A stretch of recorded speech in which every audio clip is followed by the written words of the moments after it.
श्री कृष्ण कहते हैं कि इंसान के धैर्य और धर्म की असली परीक्षा तब होती है जब जीवन में कठिनाइयाँ आती है। जब समय आपके विरुद्ध हो तो सबसे अच्छा होता है शांत रहना। आज अगर समय बुरा चल रहा है, निश्चित है कि कल बेहतर समय आएगा। निस्वार्थ भाव से अपने कर्तव्यों का पालन करना रहना चाहिए, क्योंकि यही आपके नियंत्रण में है। हमारे कर्मों का परिणाम क्या होगा और कब मिलेगा, यह तो केवल परमात्मा ही जानता है। नमस्कार मित्रों, आप सभी का हमारे चैनल युवा इंस्पायर्ड में हार्दिक स्वागत है। हम आपसे आग्रह करते हैं कि इस वीडियो को अंत तक जरूर देखें और अगर आपको हमारा यह प्रयास पसंद आए तो वीडियो को लाइक करें, नीचे कमेंट में जय श्री राधे कृष्ण लिखें। साथ ही हमारे चैनल को सब्सक्राइब करें, बेल आइकन को दबाएं ताकि हमारे नए प्रेरणादायक वीडियो सबसे पहले आपके पास पहुंचे। तो चलिए दोस्तों आगे बढ़ते हैं। श्री कृष्ण कहते हैं, धर्म के लिए लड़ना सीखो, अधर्म का काल बनना सीखो और अपने के लिए त्याग करना सीखो। तुम्हारा समय चाहे कितना भी बुरा क्यों न हो, यकीन रखना ईश्वर ने कुछ अच्छा ही सोचा होगा। समझदार इंसान वह नहीं जो ईंट का जवाब पत्थर से दे, समझदार इंसान तो वो है जो स्थिति को समझकर सही कदम उठाए। जिंदगी की सुंदरता इस बात से नहीं है कि आप जिंदगी में कितना खुश रहते हैं, बल्कि इस बात से है कि कितने लोग आपकी वजह से खुश रहते हैं। दुनिया में सबसे ताकतवर इंसान वही होता है जो धोखा खाकर भी दूसरों की मदद करना नहीं छोड़ता। कश्तियाँ उन्हें डूबती है जिनके इरादे डगमगा जाते हैं। जिनके दिल में नेकी हो उनके लिए ईश्वर भी रास्ता बनाते हैं। अपनी अच्छाई इतना भरोसा रखो कि जो भी तुम्हें खोएगा यकीनन रोएगा। व्यक्ति का व्यवहार देखना हो तो उसे सम्मान दो और अगर आदत देखनी हो तो स्वतंत्र कर दो। अगर उसकी नियत देखनी हो तो उसे कर्ज दो और अगर गुण देखना हो तो उसके साथ कुछ समय बिताओ। तेरी मर्जी से ढल जाऊं हर बारी मुमकिन नहीं, मेरा भी अपना वजूद में कोई आईना नहीं। मृत्यु का डर उन्हें है जिनके कर्मों में दाग है। हम श्री कृष्ण के भक्त हैं, हमारे खून में ही आग है। संसार का यही नियम है, जहाँ संयोग है वहाँ वियोग भी तो है। सदैव संदेह करने वाले व्यक्ति के लिए प्रसन्नता न इस लोक में है न परलोक में। हमें किसी भी अंधा प्यार नहीं करना चाहिए। हमारा किसी के प्रति अंधा प्यार हमें कभी भी आगे बढ़ने नहीं देता, क्योंकि अत्यधिक प्रेम ही व्यक्ति को बुद्धिहीन कर देता है। अनुमान मन की कल्पना है और अनुभव जिंदगी का सबक। सच्ची खुशी तभी होती है आपकी सोच, कथन और कर्म में समानता हो। वन में कभी निराश नहीं होना चाहिए, क्योंकि कमजोर आपका वक्त होता है, आप नहीं। जैसे तेल समाप्त होने पर दीपक बुझ जाता है, उसी प्रकार कर्म के छीन हो जाने पर भाग्य भी नष्ट हो जाता है। समझदार व्यक्ति कभी भी इतिहास नहीं बनाते, वे केवल इतिहास को पढ़ते हैं। इतिहास वही बनाते हैं जो अपने लक्ष्य के प्रति पागल और जिद्दी होते हैं। मनुष्य जब जन्म लेता है तो वह उसके पास सांस तो होती है पर कोई नाम नहीं होता, पर जब मृत्यु होती है तो उसके पास नाम तो होता है पर सांस नहीं होता। इसी सांस और नाम के बीच की यात्रा को जीवन कहते हैं। परिवार को मालिक बनकर नहीं बल्कि माली बनकर संभालो, जो हर सदस्य की देखभाल तो करे लेकिन किसी पर अधिकार न जताए। जब हम रिश्तों पर हुकूमत करने लगते हैं तो प्यार दम घुटने लगता है, लेकिन जब हम प्रेम और समझदारी उन्हें सींचें तो वे और भी खिल उठते हैं। हर इंसान गलतियां करते हैं, लेकिन परिवार वही खूबसूरत बनता है जहां डांट की जगह समझदारी और गुस्से की जगह अपनापन दिया जाता है। रिश्तों को निभाने के लिए अहंकार नहीं बल्कि समर्पण की जरूरत होती है। सच्ची खुशी और सुकून वही बसता है जहां शब्दों से नहीं दिल से रिश्ते निभाया जाता है। बहुत समय पहले की बात है, प्रतापगढ़ में राजा तेज प्रताप राज करते थे। उनकी 3 सुंदर रानियां थी। सबसे बड़ी रानी सत्यवती थी, जो बहुत ही अच्छे स्वभाव की महिला थी। वह पूजा पाठ, धर्म, कर्म और पति की सेवा में ही अपना पूरा समय लगाती थी। राजा की 2 अन्य छोटी रानियां थी, रूपवती और चंद्रप्रभा। वे दोनों बहुत सुंदर थी। राजा को बड़ी से संतान नहीं हुई। उन्होंने रूपवती से विवाह किया। रूपवती से विवाह भी जब कोई संतान नहीं हुई तो राजा ने चंद्रप्रभा से विवाह किया। 3 विवाह करने के बाद भी राजा को संतान सुख नहीं मिला। उन्होंने कई पूजा पाठ, हवन और यज्ञ करवाया, लेकिन कोई लाभ नहीं हुआ। यह बात राजा को बहुत दुख देती थी। मित्रों, इस संसार का नियम है कि यहाँ कोई भी दुखों से अछूता नहीं रहता। राजा हो या भिखारी, सभी को किसी न किसी दुख से गुजरना पड़ता है। भगवान श्री कृष्ण ने भी इस संसार को दुखाल कहा है। राजा तेज प्रताप अपनी बड़ी रानी सत्यवती से बहुत प्रेम करते थे।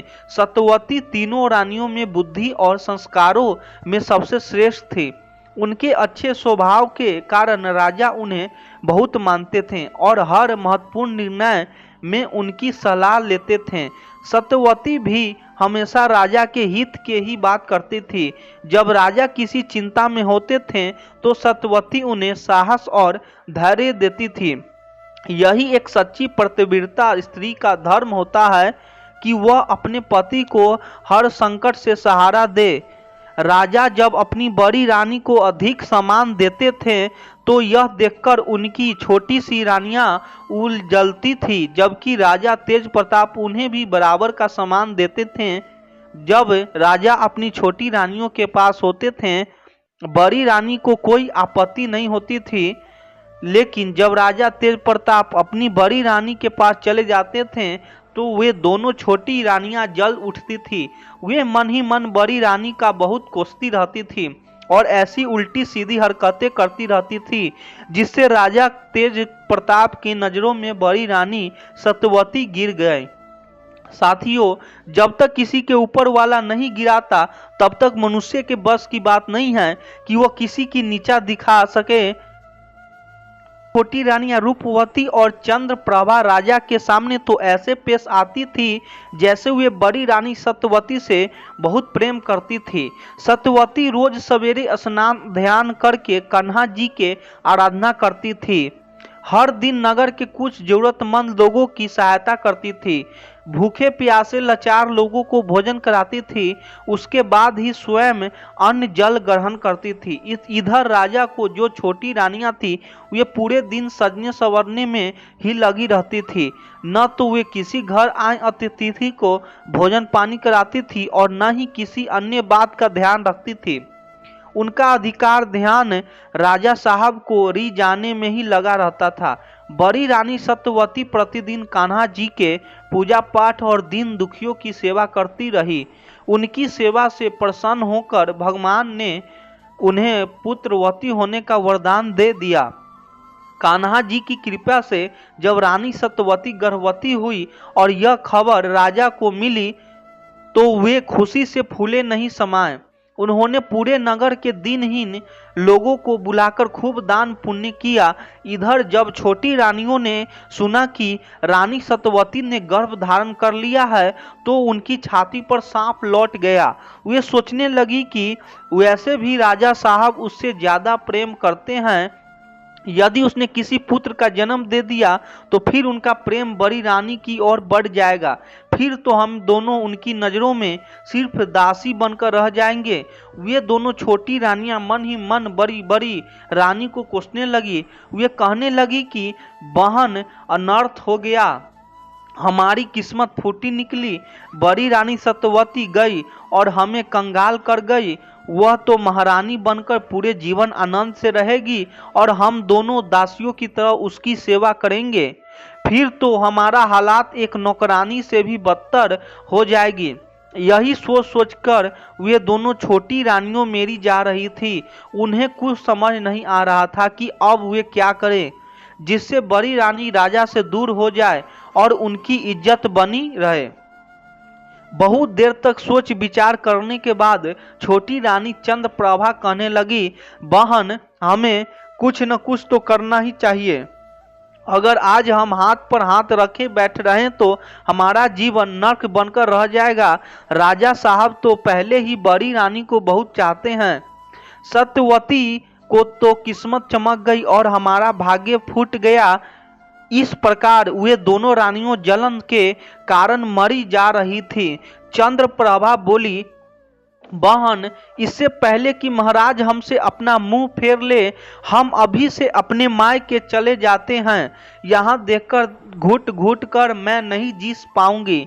तब रूपवती कहने लगी, बहन, मायके जाने कोई समस्या का समाधान नहीं है। जरा विचारो करो, तुम अपने मायके में कितने दिन रह पाओगी? आखिरी एक न एक दिन तो फिर से यही आना इस राजमहल में। इसीलिए मेरी बात समझो, यहीं रहकर हमें कोई उपाय निकालना चाहिए जिससे राजा को प्रेम हमसे कम न होने। तब चंद्रप्रभा बोली, बहन, तू ही कोई तरकीब सोच। तब रूपवती कहती है, बहन, ध्यान से सुन, मेरे दिमाग में एक योजना आई है। अगर यह योजना काम कर गई तो हमारे समस्या का समाधान हमेशा के लिए हो जाएगा और हम हमेशा महाराज की नजरों में प्रिय महारानी बनकर रहेंगी। तब चंद्रप्रभा पूछती है, वह कौन सी योजना है? रूपवती समझाती है, अगर हम दोनों मिलकर बड़ी रानी को राज्य से निकलवा दें तो महाराज पहले की तरह हमसे प्यार करने लगेंगे और हमारा खोया हुआ सामान फिर से लौट आएगा। इस प्रकार दोनों रानियों ने मिलकर बड़ी रानी सत्यवती को राज्य से निकालने की योजना बनाई और अपनी दासी से कहकर पंडित को अपने महल में बुलवाया। राज पंडित जब उनके महल में आए तो उन दोनों रानियों ने राजा पंडित का बड़ा सम्मान किया। उनके भोजन के लिए तरह तरह के स्वादिष्ट व्यंजन बनाए। उन स्वादिष्ट व्यंजनों को देखकर राज पंडित एकदम प्रसन्न हो गए। पंडित जी बड़े प्रसन्न होकर पूछते हैं, ओह, क्या यह सारा भोजन हमारे लिए बनवाया गया है? दोनों रानियों ने कहा कि हाँ महाराज, यह भोजन आपके लिए बनवाया गया है, आप निश्चित होकर भोजन करिए। पंडित जी भोजन करने बैठ गए और दोनों रानियों पंखा लेकर उन पर हवा करने लगी। पंडित जी सोचने लगे, इतनी सेवा सत्कार करने का मतलब क्या है? कहीं आज मुझे बलि का बकरा तो नहीं बनाया जा रहा है, जैसे बकरे को पहले खिलाते पिलाते हैं और उसके बाद काट देते हैं। खैर, जो भी होगा, पहले भोजन कर लेते हैं। इतना स्वादिष्ट भोजन तो मैंने आज से पहले कभी नहीं किया। पंडित जी पेट भरकर भोजन करते हैं। भोजन के बाद वे पूछते हैं, तो रानियों, इतनी सेवा सत्कार करने का क्या कारण है? अब यह मैं जान सकता हूँ। राज पंडित के पूछने पर छोटी रानी चंद्रप्रभा ने उन्हें अपनी योजना के बारे में बताती है। वह कहती है, पंडित जी, आपको हमारा एक काम करना होगा। आपको तो पता ही है कि बड़ी रानी इस समय गर्भवती है। आपको सिर्फ इतना करना है कि महाराज को बड़ी रानी के प्रति भड़काना है और बड़ी रानी पर कोई दोष लगाकर उन्हें राज्य से निकलवाना है। उनकी योजना सुनकर पंडित जी के हाथ पैर कांपने लगते हैं। उनके चेहरे पर पसीना आ जाता है और भय से उनके हाथ पैर सून पड़ने लगते हैं। पंडित जी दोनों हाथ जोड़कर कहते हैं, रानियों, मुझे क्षमा कर दीजिए, यह घोर अपराध नहीं कर सकता। इतने दिनों के बाद तो हमारे महाराज के घर में संतान का सुख आने वाला है और यह खुशी महाराज से मैं कैसे छीन सकता हूँ? यह घोर पाप का कार्य करके मैं नरक में नहीं जाना चाहता। अगर मैंने यह पाप कर भी दिया और किसी दिन राजा को पता चल गया तो वो हमें फांसी पर लटका देंगे और साथ ही साथ आप दोनों भी मारी जाएगी। इसीलिए रानियों, मुझे माफ कर दीजिए, मैं इस कार्य में आपकी कोई मदद नहीं कर सकता। जब पंडित जी उठकर चलने लगते हैं तो दोनों रानियों ने देखा कि बात बिगड़ रही है। तब उन्होंने पंडित जी को हाथ पकड़कर उन्हें फिर से बैठा लिया। बोली, पंडित जी, यदि आपने हमारा यह काम कर दिया तो हम आपको मुंह मांगा धन देंगे। आपकी 7 पीढ़ियों बैठी बैठी खाएंगे तब भी धन दौलत खत्म नहीं होगी। इतना कहकर उन दोनों रानियों सोने के सिक्के से भरा हुआ एक थैला पंडित जी के आगे रख दिया। सोने के सिक्कों से भरा हुआ थैला देखकर पंडित जी की आंखें फटी फटी रह गई। राज पंडित के मन में लालच आ गया। पंडित जी सोचने लगे, इतना धन तो मैं पूरे जीवन में भी नहीं कमा पाऊंगा। धन मुझे आज एक झूठ बोलने के लिए मिल रहा है। रानियां कहने लगी, पंडित जी, आपको महाराज से भी डरने की कोई जरूरत नहीं है। आप यह धन लेकर किसी दूसरे राज्य में जाकर अपना बाकी का जीवन गुजार सकते हैं। पंडित जी लालच में फंस गए। उन्होंने उन सोनों को सिक्कों को लिया और झूठ बोलने के लिए तैयार हो गए। लोभ ने पंडित जी की बुद्धि हर ली थी। सारा धर्म और ज्ञान धरा का धरा रह गया। धन लेकर पंडित जी अपने घर चला गया। अगले दिन वह राजा के पास पहुंचा। राजा पंडित ने अपने चेहरे को उदास सा बना लिया। उदास सा चेहरा लेकर जब वह राजा के सामने पहुंचा तो राजा ने पंडित को अत्यंत चिंतित देखकर पूछा, पंडित जी, आप किस बात के कारण उदास हैं? तब पंडित जी मुंह बनाते हुए बड़े बड़े उदास स्वर में बोले, हे महाराज, क्या बताऊं, चिंता की कुछ बात है, भला को कौन टाल सकता है? राजा पूछने लगे, पंडित जी, आप तो बड़े ज्ञानी हैं, फिर क्यों चिंता करते हैं? क्यों न कोई उपाय आप निकाल ही लेंगे। पंडित जी कहने लगे, हे महाराज, अगर समस्या मुझ पर होती तो भी ठीक था, लेकिन यह समस्या तो आपके ऊपर आने वाली है। इस समस्या को सोच सोचकर मुझे पूरी रात नींद नहीं आई। राजा ने जब सुना कि समस्या उनकी है तो वे बड़े हैरान हुए और ऊंचे स्वर में राजा पंडित से पूछने लगे, ऐसी क्या समस्या है जो आपको इतनी चिंतित कर रही है? कृपया मुझे जल्दी से बताइए। तब पंडित जी कहने लगे, राजन, मैंने अपने ज्योतिष ज्ञान से पता लगाया है कि आने वाले समय में आपके ऊपर, आपके राज्य के ऊपर बहुत बड़ी विपत्ति आने वाली है। काल का समय आने वाला है। विपत्ति की बात सुनकर राजा ने पूछा, क्या कर रहे हो? क्या कोई हमारा शत्रु हमारे ऊपर आक्रमण करने की सोच रहा है? राज पंडित कहने लगे, नहीं महाराज, ऐसा नहीं है। राजा तेज प्रताप कहने लगे, फिर कौन सी बात है? तब राज पंडित कहने लगे हैं, महाराज, मैं आपकी होने वाली संतान को लेकर बड़ा चिंतित हूँ। आपके ऊपर आने वाली विपत्ति आपके किसी शत्रु से नहीं बल्कि आपकी होने वाली संतान से प्राप्त होगी। महाराज, आपकी बड़ी रानी सत्यवती की कोख में जो पुत्र पल रहा है वही पुत्र आपकी विपत्ति का कारण बनेगा। वह पुत्र आपको बहुत ही ज्यादा कष्ट देगा।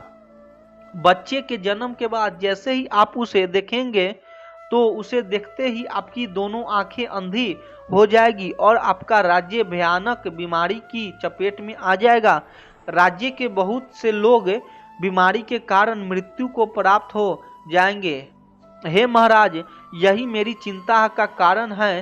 राज पंडित की बात सुनकर राजा ने लंबी सांस ली और बोले, हे राज पंडित, मैं अंधा होकर जीना नहीं चाहता हूँ। कृपया इस विपत्ति से बचने का कोई उपाय बताइए। यह भी नहीं चाहते हैं कि संतान के सुख से वंचित रहें। क्या आपके पास कोई ऐसा उपाय है जिससे यह दोनों बातें पूरी हो सके?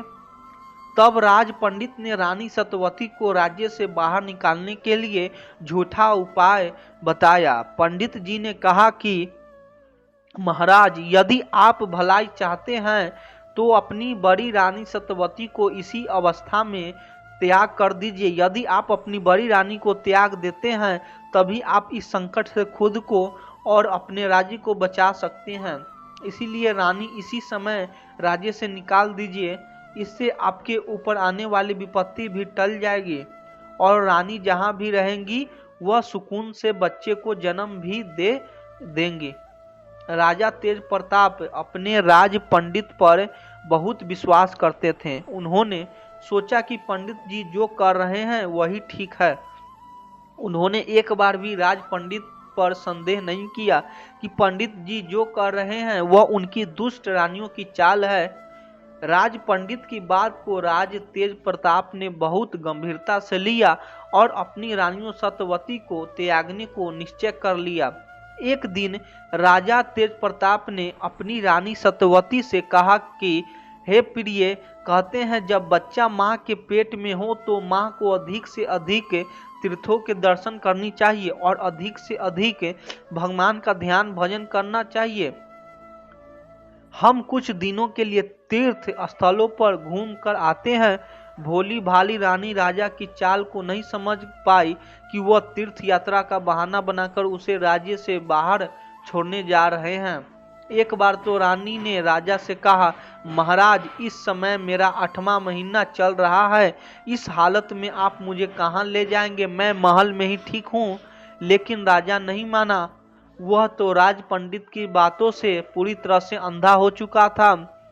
रानी ने सोचा, जब मेरे पति देव मेरे साथ है तो मुझे किस बात की चिंता है। इस तरह रानी सत्यवती राजा के साथ यात्रा पर निकल पड़ी। अगले दिन राजा और रानी अपने रथ में बैठकर महल में निकल गई। राज्य तक राजा रानी के रथ में बैठाकर ले गया। जब वे एक घने जंगल में पहुंचे तो राजा रथ से उतरकर रानी को पैदल ले जाने लगा। घने जंगल में चलते चलते रानी सत्यवती थक गई। उसने राजा से कहा, हे महाराज, मैं बहुत थक चुकी हूँ, यही किसी वृक्ष के नीचे बैठकर विश्राम करना चाहती हूँ, क्योंकि इस अवस्था में मुझसे ज्यादा चला नहीं जाता। राजा ने कहा, ठीक है प्रिय, तुम आराम करो, हम तुम्हारे पास ही बैठ जाते हैं। इस प्रकार रानी सत्यवती अपने पति के पास एक वृक्ष के नीचे बैठकर आराम करने लगी। वह पहले से ही थकी हुई थी, इसीलिए जल्दी ही गहरी नींद में सो गई। उसी क्या पता था कि राजा के मन में आखिर क्या चल रहा है। इधर राजा तेज प्रताप ने एक कागज पर कुछ लिखा और रानी के पास रखकर वहां से चला गया। कुछ समय बाद जब रानी नींद से जागी तो उसने अपने पास अपने पति को नहीं पाया। वह डर गया कि मारे घबरा गई। फिर उसके नजर पास रखे एक कागज पर पड़ी। उसने कांपते हाथों से उसे उठाया और पढ़ने लगी। कागज में लिखा था, हे मेरी प्यारी रानी, मुझे क्षमा कर देना, किसी कारणवश मैं तुम्हारा त्याग कर रहा हूँ। अब तुम चाहे जहाँ जाओ, जहाँ रहो, हमारा तुमसे कोई नाता नहीं है। राजा तेज प्रताप का खत पढ़कर रानी सत्यवती गहरे शोक में डूब गई। वह अपने पति को नाम लेकर जंगल में रोती चिल्लाती घूमने लगी, लेकिन राजा का वहां कहीं आता पता नहीं था। वह दुखी होकर कई घंटे उसी हालात में इधर उधर भटकती रही। उसके दुख का वर्णन करना भी मुश्किल था। रानी बार बार यही परेशान कर रही थी कि आखिर मुझसे भूल क्या हो गई जो महाराज ने मुझे त्याग दिया, लेकिन उसके प्रश्न का कोई उत्तर देने वाला वहां नहीं था। उस लाचार रानी को अपनी इतनी चिंता नहीं थी, परंतु उसके गर्भ में जो बालक पल रहा था उसकी चिंता उसे बहुत अधिक थी। अगर वह अकेली होती तो शायद अपने प्राण त्याग देती, लेकिन उसके गर्भ में पल रहे शिशु ने अभी दुनिया भी नहीं देखी थी। उसकी हत्या वह कैसे कर सकती थी। 8 माह के गर्भ के साथ वह जंगल में इधर उधर भटकती रही। फिर उसने हिम्मत बांधी और भगवान को याद किया। भगवान की कृपा से उसे एक रास्ता दिखाई दिया। अब वह उस रास्ते पर धीरे धीरे आगे बढ़ने लगी। पूरा दिन भूखी प्यासी रानी उसी रास्ते पर चलती रही। चलते चलते वह एक साधु के आश्रम पर पहुंच गई। उधर आश्रम में जब साधु ने देखा कि एक गर्भवती महिला अकेली भटकती हुई उसके पास आ रही है तो उसे बड़ा आश्चर्य हुआ। उसने सोचा, इस दुखियारी को भला इस जंगल में ने अकेला छोड़ दिया। साधु ने उसे पानी पिलाया और बैठने के लिए आसन दिया। फिर उसने पूछा, पुत्री, तुम इस जंगल में अकेली क्यों भटकती रही हो? रानी सत्यवती रोते रोते सारी बात बता दी। रानी की दुख भरी कहानी सुनकर साधु को उस पर तरस आ गया। वह कहने लगे, पुत्री, तुम चिंता मत करो, अब तुम सही जगह पर आ गई हो। जहाँ तुम कोई तकलीफ में नहीं होगी।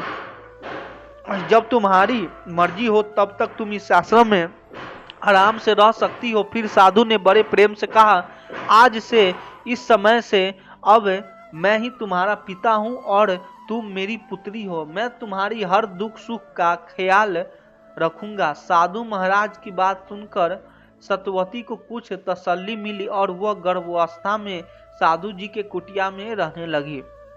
धीरे धीरे समय बीता और रानी ने उन्हीं साधु जी के आश्रम में एक पुत्र को जन्म दिया। रानी के गर्भ से एक पुत्र उत्पन्न हुआ जिसे साधु जी ने भोला नाम दिया। अब बालक भोला माँ और साधु जी के देखभाल में बड़ा होने लगा। उसकी शिक्षा भी उसके आश्रम में हुई। साधु जी ने ही उसे पढ़ाया लिखाया और योग्य बनाया। धीरे धीरे भोला 18 वर्ष का हुआ और बालक के किशोर बन गया। भोला के साथ के जो अन्य बच्चे थे वे उसे बिना माँ बाप का अनाथ कहकर चिढ़ाते थे। भोला अपने पिता के रूप में साधु जी को ही मानता था, क्योंकि बचपन से लेकर अब तक उन्हीं साधु जी ने उसका पालन पोषण किया। लेकिन जब वो समझदार हुआ तो उसे पता चला कि साधु जी तो उसकी माँ की बेटी कहकर बुलाते हैं। यह सोचकर भोले के मन में प्रश्न उठा, महात्मा जी तो मेरी माँ के पिता हैं, तो मेरे पिता कौन हैं? यह सवाल उसने अपनी माँ से किया। माँ, मेरे वास्तविक पिता कौन हैं?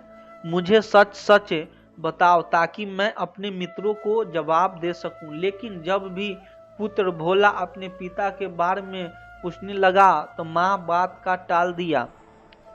भोला कभी यह नहीं जान पाया कि आखिर उसका पिता कौन है, वह कहाँ रहता है और क्या करता है, उसकी माँ उसके पिता से दूर क्यों रहती है।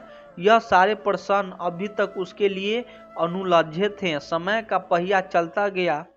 दोनों माँ बेटा महात्मा जी के आश्रम में ही रहते थे। एक दिन साधु जी का अंतिम समय निकट आ गया। तब उन्होंने रानी सत्यवती और उसके पुत्र भोला को अपने पास बुलाया और कहा, पुत्री, अब मेरा समय आ गया है। जाने से पहले मैं तुम्हें 2 चीजें देना चाहता हूँ। यह दोनों चीजें तुम्हारे जीवन में बहुत काम आएगी। इतना कहकर साधु जी ने अपनी चारपाई के नीचे से 2 चीजें निकाली। उनमें से एक चमत्कारी तीर था और दूसरी चमत्कारी झोली। उन्होंने वह दोनों चीजें रानी सत्यवती को सौंप दी और कहा, इस झोली में रखा हुआ धन कभी समाप्त नहीं होगा। एक बार में इसमें जितना धन मांगोगे झोली उतना ही धन देगी। और इस तीर को विशेषता यह है कि यह तीर के ऊपर थोड़ा सा आएगा, वो अपने लक्ष्य को भेद कर ही वापस लौटेगा, चाहे उसके सामने कितना भी शक्तिशाली शत्रु क्यों न हो। इतना कहकर साधु जी ने अपने शरीर त्याग दिया।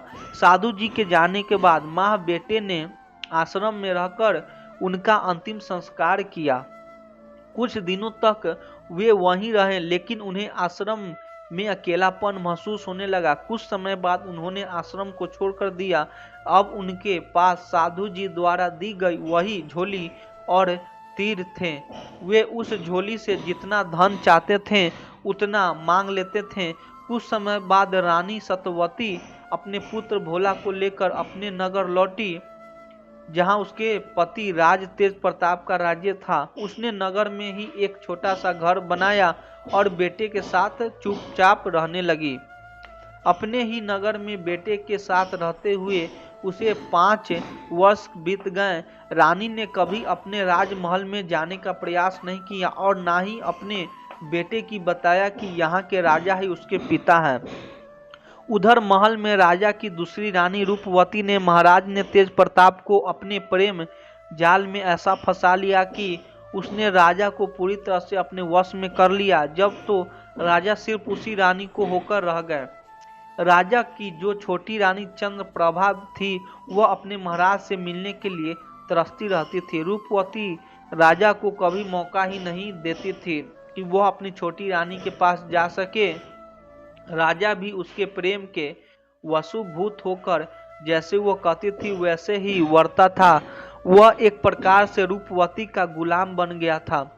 वह अपने दरबार में भी बहुत काम जाता था और उसके राजकाज के उसके मंत्री ही संभालते थे। राजा पूरे दिन रूपवती के कक्ष में पड़ा रहता था। राज को बदला बदला व्यवहार देखकर छोटी रानी चंद्रप्रभा मन ही मन जलती रहती थी। एक प्रकार से राजा ने उसे बिल्कुल अलग थलग कर दिया था। राजा द्वारा अनदेखी करने पर छोटी रानी चंद्रप्रभा बहुत दुखी हो गई। वह समझ गई थी कि राजा जानबूझकर उसने दूर हो रहे हैं। धीरे धीरे समय गुजरता गया और रूपवती ने भी अब राजा की परवाह करना छोड़ दी। उसने अपने ही मंत्री से प्रेम संबंध बना लिया और चोरी छिपे उसने मिलती रहती थी।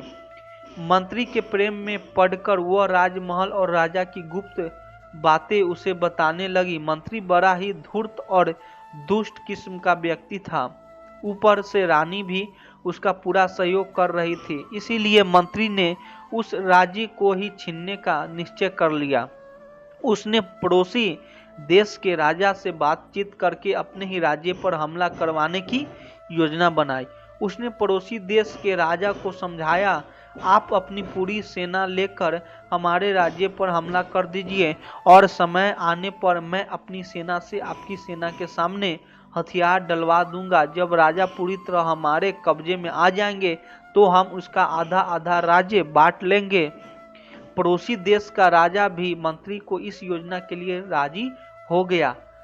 एक दिन मौका पाकर पड़ोसी देश के राजा ने अपनी सेना लेकर राजा तेज प्रताप के राज्य पर आक्रमण कर दिया।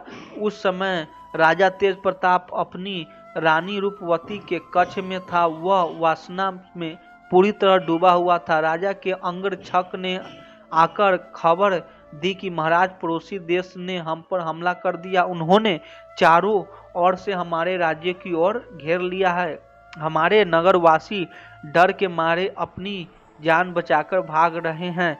यह खबर सुनते ही राजा तेज प्रताप तुरंत युद्ध की तैयारी में लग गए और अपनी सेना को लेकर शत्रु सेना का सामना करने निकल पड़े। कुछ देर तक युद्ध चलता रहा, लेकिन उन्हें कहाँ मालूम था कि यह युद्ध उनके अपने मंत्री की साजिश का नतीजा है। सेना तो मंत्री के आदेश पर ही चल रही थी। राजा ने देखा कि उनकी सेना व्यर्थ में मारी जा रही है, तो उन्होंने शत्रु सेना के सामने अपनी सेना को हथियार डालने को आदेश दे दिया। एक अकेला राजा कब तक पूरी तरह सेना से लड़ता। जब उन्होंने अपनी सेना को शस्त्र डालते हुए देखा तो उनकी हिम्मत और भी ज्यादा टूट गई। इधर शत्रु सेना ने राजा तेज प्रताप को चारों तरफ से घेर लिया और उन्होंने बंदी बनाने का प्रयास करने लगी। ठीक उसी समय जब शत्रु सेना राजा तेज प्रताप को बंदी बनाने वाली थी, तभी एक जवान योद्धा तेजस्वी सूर्य की किरणों की भांति शत्रु सैनिकों की चीरता काटता और मारता हुआ राजा के पास पहुंचा। उसने राजा को हिम्मत दी और कहा, महाराज, आप घबराइए नहीं और अपने हथियार उठाइए। इतनी जल्दी हम हार नहीं मान सकते। उस जवान योद्धा की वीरता को देखकर राजा तेज प्रताप आश्चर्यचकित रह गए। उन्हें समझ नहीं आ रहा था कि यह वीर योद्धा कौन है जो ऐसे समय में उनकी सहायता करने आया है। वह जवान योद्धा और कोई नहीं बल्कि स्वयं राजा तेज प्रताप का पुत्र भोला था। इस बात का ज्ञान तो राजा को था और ना ही भोला को। उस वीर योद्धा ने फिर कहा, महाराज, शत्रु आपके नजदीक आ रहे हैं, कृपया अपना धनुष बाण उठाइए और उन पर हमला कीजिए। राजा उस वीर योद्धा की युद्ध कला देखकर अचंभित थे। उन्होंने पूछा, हे कुमार, तुम कौन हो? तुमने पलक झपकते ही एक तीर से युद्ध के पासा पलट दिया। धन्य है तुम्हारी माँ जिसने तुम्हारे जैसे वीर पुत्र जन्म दिया है। वीर बालक, मैं तुम्हारी युद्ध कला को प्रणाम करता हूँ। एकदम निशाने को साथ कर उसने वह तीर शत्रु सैनिकों पर छोड़ा। मित्रों, वह तीर अचूक था। जैसे ही वह धनुष से छोड़ा गया, उसने एक ही बार में सैकड़ों सैनिकों को मौत के घाट उतार दिया और फिर वापस उसी योद्धा के हाथ में लौटा आया। उधर राजा ने देखा कि उस जवान योद्धा के हाथों से छोड़े गए तीर ने सैकड़ों सैनिकों को मार गिराया। इससे भी ज्यादा आश्चर्य उन्हें है इस बात पर हुआ कि वह तीर शत्रुओं को मारने के बाद दोबारा लौटकर उसी जवान योद्धा के हाथों में ही आ गया। सैकड़ों सैनिकों की लाशें देखकर शत्रु सेना में खलबली मच गई। उन्हें विश्वास ही नहीं हो रहा था कि एक तीर से इतने लोग कैसे मारे जा सकते हैं। एक पल के लिए पूरी सेना सोचने पर मजबूर हो गई। अब तो उस जवान योद्धा ने फिर से उस तीर को चलाया। इस बार एक ही तीर से शत्रु सेना के हजारों सैनिकों मारे गए। विशेष बात यह थी कि वह तीर शत्रुओं का सर्वनाश करके दोबारा उसी योद्धा के पास लौट आया था। यह देखकर शत्रु राजा और मंत्री के हाथ पैर सून पड़ गए। अब तो उनके दिमाग से राजा को बंदी बनाने का विचार ही निकल गया और वे अपनी जान बचाने में लग गए। तीसरी बार जब उसने धनुष पर बार चढ़ाया तो शत्रु सेना ने देख लिया कि अब यह किसी को भी जीवित नहीं छोड़ेगा। पूरी सेना जान बचाकर भाग खड़ी। पड़ोसी देश का राजा भी अपनी सेना लेकर भाग गया। तब राज प्रताप निर्भय होकर खड़े हो गए। उस जवान योद्धा ने अकेले ही वह युद्ध जीत लिया था। इस प्रकार राजा तेज प्रताप उस राजकुमार की वीरता के कायल हो गए। उन्होंने कहा, हे वीर युवक, यदि तुम सही समय पर नहीं पहुंचते तो दुश्मन मुझे बंदी बनाकर ले जाते और मेरी हत्या कर देते। तुमने मेरे प्राणों के साथ साथ इस राज्य को भी रक्षा की है। हम तुम्हारा यह एहसास कभी नहीं भूलेंगे। राजा तेज प्रताप बार बार उस वीर युवक की प्रशंसा कर रहे थे। फिर राजा बोले, हे पुत्र, अब तुम मेरे साथ मेरे राजमहल में चलो। इस प्रकार राजा उस जवान योद्धा को अपने महल में ले गए और उसका खूब सम्मान किया।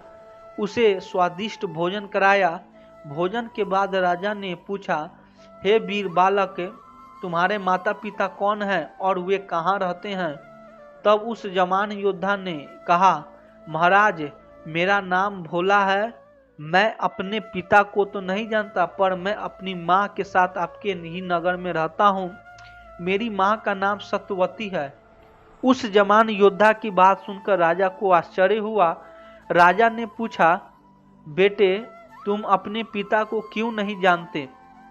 तो उसे लड़के ने जवाब दिया कि मैं अपने पिता को कभी नहीं देखा। नहीं, मैंने कई बार अपनी माँ से पूछा कि मेरा पिता कौन है, लेकिन उन्होंने नहीं बताई। वह हमेशा इधर उधर की बातें करके हमेशा मेरी बात को टाल देती थी। अपनी रानी सत्यवती का नाम सुनकर राजा के हाथ पांव कांपने लगे। उसने अब अपनी रानी की याद आने लगी। राजा मन ही मन सोचने लगा कि कहीं यह राजकुमार मेरी रानी सत्यवती का बेटा तो नहीं, जिसे मैं गर्भावस्था में राज पंडित के कहने से जंगल में छोड़ चला आया था। और कहीं यह जवान योद्धा मेरे ही तो बेटा नहीं। राजा ने मन ही मन सोचा, नहीं, यह मेरा बेटा नहीं हो सकता। अगर यह मेरा बेटा होता तो मैं इसे देखते ही अंधा हो गया। जैसे कि राजा पंडित ने भविष्यवाणी की थी कि, लेकिन फिर राजा ने मन में कहा, आज यह युवक मेरे बेटे से कम नहीं है, क्योंकि इसने मेरी जान बचाई और इस राज्य की रक्षा की है। तब राजा ने कहा, हे पुत्र, क्या तुम मुझे अपनी माता के दर्शन करवा सकते हो, ताकि मैं उनसे मिलकर तुम्हारे जैसे वीर युवक को जन्म देने के लिए उन्हें बधाई दे सकूं? राजा की बात सुनकर उस जवान योद्धा कहा, क्यों नहीं महाराज, अवश्य मैं आपको अपनी माता के दर्शन करवाऊंगा। आप चलिए मेरे साथ। इस प्रकार राजा तेज प्रताप एक साधारण नागरिक की तरह भोला की माता सत्यवती से मिलने गए। जब राजा सत्यवती के घर पहुंचे तो उन्होंने देखा कि वही स्त्री जिसकी बात भोला कर रहा था उनकी बड़ी रानी सत्यवती थी। सत्यवती को देखकर राजा के मुंह से अनायास ही निकल पड़ा, सत्यवती, तुम इस जवान योद्धा को माता हो। इधर सत्यवती जब अपने राजा को देखती है तो उसकी आंखों से आंसू की धारा बहने लगती है। वह आगे बढ़कर अपने पति के चरण स्पर्श करती है और कहती है, महाराज, आपने ठीक पहचाना, मैं ही आपकी रानी सत्यवती हूँ, जिसे आप गर्भावस्था में मैं जंगल में छोड़ आए थे। मैं वही आपकी चरणों की दासी हूँ। राजा ने पूछा, हे प्रिय, यह जवान योद्धा कौन है? तब रानी ने उत्तर दिया, महाराज, यह अभागा आपका पुत्र है, जिसे आज तक यह भी नहीं पता था कि उसका पिता कौन है। जब भोला ने अपने माता पिता की बातें सुनी तो उसे समझते देर नहीं लगी कि यह राज तेज प्रताप ही उसके पिता है। भोला आगे बढ़ा और अपनी पिता को आशीर्वाद लिया। राजा ने उसे अपने सीने से लगा लिया और बार बार अपनी रानी पुत्रों से क्षमा मांगने लगे। राजा ने निवेदन किया, प्रिय, अब तुम मेरे साथ राजमहल चलो, वही तुम्हारा घर है। रानी ने कहा, महाराज, मैं आपके साथ तभी चलूंगी जब आप मुझे यह बता देंगे कि आपने मुझे उसे घने जंगल में क्यों छोड़ दिया था और किसके कहने पर मेरा त्याग किया था। तब राजा ने अपनी रानी सत्यवती को पूरी कहानी सुनाई। हे रानी, राज पंडित ने मुझसे कहा था कि तुम्हारे पुत्र का जन्म होते ही उसे देखते ही मैं अंधा हो जाऊंगा और राज्य पर भयंकर विपत्ति आएगी। इसी डर से मैंने तुम्हारा त्याग कर दिया था। तब रानी बोली, महाराज, राज पंडित की बात सत्य होती तो युद्ध क्षेत्र में अपने मेरे पुत्र को देख लिया था। अगर ऐसा होना था तो आप तक अंधे हो जाते। मुझे लगता है कि राज पंडित ने आपको धोखा दिया था। तब राजा ने राज पंडित को अपनी पास बुलाया। जब उससे सख्ती से पूछा गया तो वह पहले इधर उधर की बातें करने लगा, लेकिन जब राजा ने उसे धमकी दी तो वह डर गया और सारी सच्चाई बता दी। उसने कहा, हे महाराज, आपकी दोनों रानियों ने मुझे लालच देकर यह पाप करने पर मजबूर किया था। कृपया मुझे क्षमा कर दीजिए। यह सुनते ही राजा ने तुरंत दोनों रानियों और उस कपटी पंडित को जेल में डलवा दिया। जब पूरी सच्चाई रानी सत्यवती के सामने आई तो उन्होंने राजा से कहा, हे महाराज, चाहे कोई कितना ही सगा संबंधी क्यों न हो, कुछ बातें बिना सोचे समझे सही नहीं माननी चाहिए।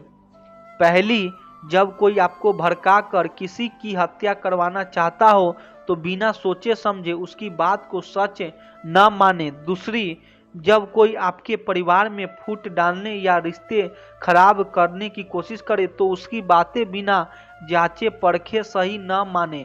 तीसरी, जब कोई आपकी पत्नी, बहन, भाई या माता पिता घर लांछन लगाए तब भी बिना सोचे समझे कोई निर्णय न ले। रानी ने आगे कहा, कभी भी मनुष्य सुनी सुनाई बातों पर जल्दीबाजी और क्रोध से आवेश में फैसला ले लेता है और बाद में पछताता है जब उसे सच्चाई का पता चलता है। मित्रों, अगर आपको हमारा यह प्रयास पसंद आया, हमारे चैनल युवा इंस्पायर्ड को सब्सक्राइब कर दीजिए, वीडियो को लाइक कर